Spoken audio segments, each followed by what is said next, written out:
Imagine waking up tomorrow to a world where every electronic device suddenly goes dark.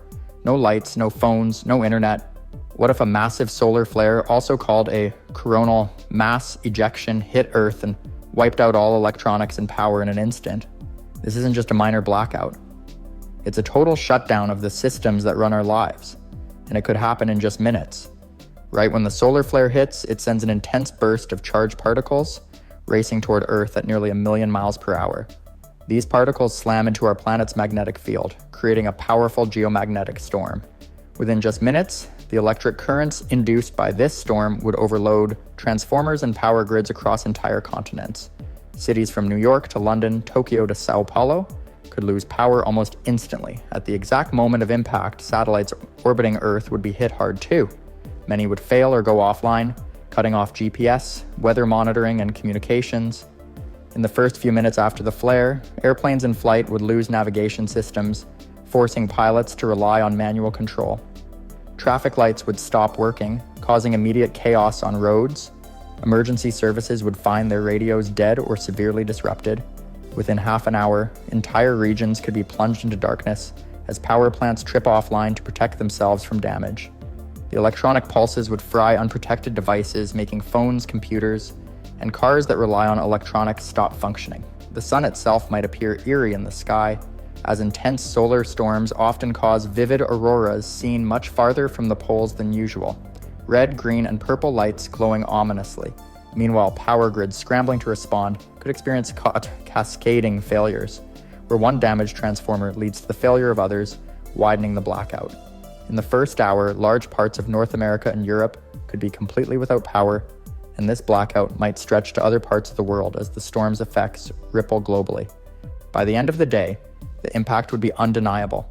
Hospitals would be struggling to power life-saving machines on backup generators that can only last a limited time. Water treatment plants without electricity would stop working, risking contamination of drinking water. Refrigerated food would begin to spoil. The massive scale of destruction to electronic infrastructure would mark the start of a disaster unlike anything modern society has faced. A true humanity-ending scenario if recovery takes too long or fails to happen. This is just the beginning of what a massive solar flare hitting Earth tomorrow would look like. As the hours pass after the massive solar flare hits, the true scale of the disruption becomes clearer. Without power, cities quickly descend into chaos. Traffic jams form as stoplights fail, and public transportation grinds to a halt. People trapped in elevators or subways face dangerous situations with no immediate way out. The communication networks are mostly dead. No calls, no texts, no internet. Cutting off families and emergency responders from each other.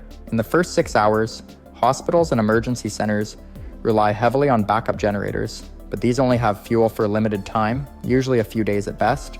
Without electricity, many medical devices, including ventilators and diagnostic machines, begin to fail, putting lives at serious risk. Food stores close as refrigeration fails, and soon panic buying spreads in areas where power remains on, but most places already face empty shelves. The timing of this disaster makes it even worse. If it hits during winter, heating systems stop working, leaving millions vulnerable to freezing temperatures. In warmer climates, air conditioning failures cause heat waves inside homes and buildings, which can be deadly for the elderly and sick. Water supply systems suffer too, as electric pumps stop working, causing shortages of clean drinking water and sanitation problems that could lead to disease outbreaks. Governments and utility companies scramble to assess the damage, but the geomagnetic storm has fried transformers and electrical components over thousands of miles. Replacing these parts is slow and difficult because many are custom built and can take months or even years to manufacture and install. International aid is complicated by the fact that many countries are affected at once, limiting the ability to help one another. By the end of the first day, it's clear that this isn't just a temporary blackout, it's a massive breakdown of modern infrastructure. Millions of people are stuck without power, clean water, or communication, and the emergency services are stretched beyond their limits. The disaster is unfolding fast, and the world faces the terrifying reality of a long, uncertain recovery ahead. As the second day after the massive solar flare unfolds, the damage to society deepens. With power grids crippled, many cities remain in total darkness, causing widespread fear and confusion. Without streetlights or traffic signals, accidents on roads increase sharply, and emergency responders struggle to reach those in urgent need. The blackout affects airports and railways, grounding flights and trains, which isolates communities even further. Many people begin to realize that this won't be a quick fix. Gas stations can't pump fuel without electricity, so vehicles become useless, making transportation a huge challenge. Grocery stores, addresses that manage to keep some supplies quickly run out, and with no refrigeration, food spoils rapidly, increasing the risk of hunger and food shortages in urban areas. People start rationing what little they have, but without restocking, supplies dwindle fast.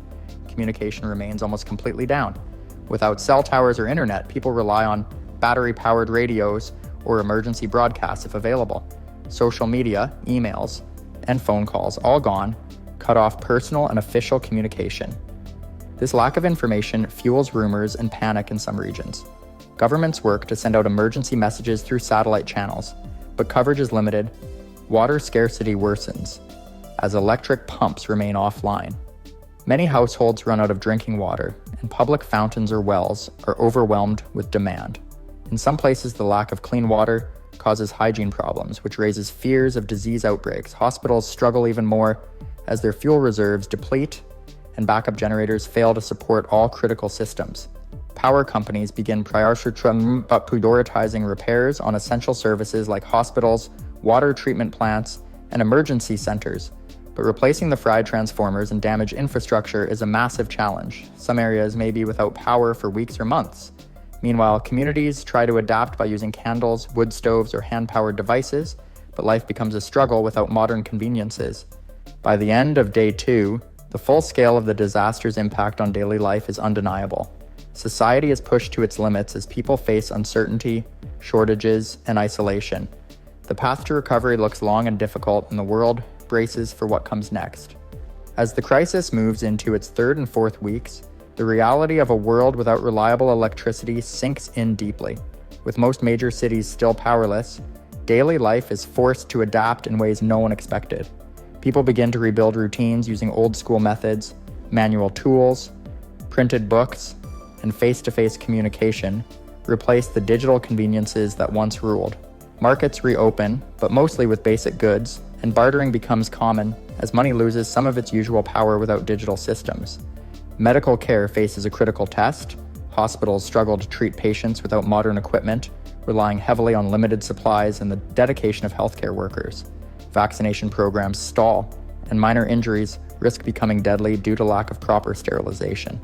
Many people turn to home remedies and community healers, while emergency aid tries to reach the most vulnerable through trucks and makeshift clinics. The disruption to global supply chains leads to serious shortages of fuel, food, and medicine.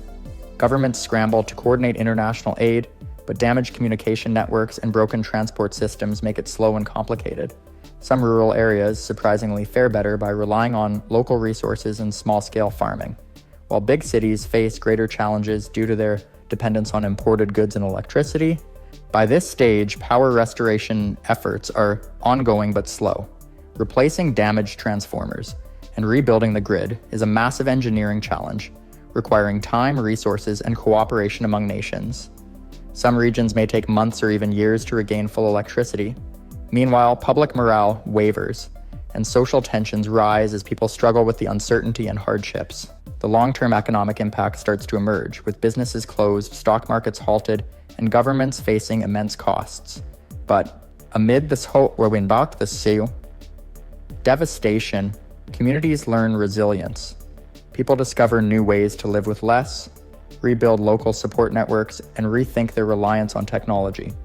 While the immediate aftermath of the massive solar flare shows the fragility of our modern world, it also highlights the strength of human adaptability. In the end, this event would be a massive reset, a reminder of how much we depend on electricity and technology. The path forward would be difficult, but survival and rebuilding would be possible, though nothing would ever be quite the same again.